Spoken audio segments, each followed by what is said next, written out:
আল্লাহ ওয়ালা ছিলেন হয়েছেন, তারা আরেকজন আল্লাহ ওলি, আল্লাহর ওলির সান্নিধ্য থেকে, তাদের পরামর্শ থেকে, তাদের দিক নির্দেশনায় কি শরীয়তের ইলম যেমন হুজুরদের সংসদ থেকে শিখতে হয়, ঠিক আল্লাহকে চিনা জানার পথটাও, তরিকার কাজটাও আর আরেকজন আল্লাহ ওয়ালা সাদিকিন তাদের নির্দেশনায় থেকে, তাদের পথে চলে, তাদের জ্ঞান খেয়াল, বর্ণিত জ্ঞান খেয়ালে জিকির আজকার করে নিজেকে জাগ্রত করতে হয়, আত্মাটাকে জাগ্রত করতে হয়।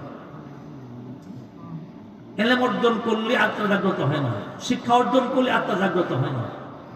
আত্মা জাগ্রতের জন্য নির্দিষ্ট তরিকা সিস্টেম রয়েছে। এটা হলো 1 নম্বর হলো জিকির। জিকির জিকির করতে হবে বেশি বেশি, কিন্তু নিজের ইচ্ছা মতো না।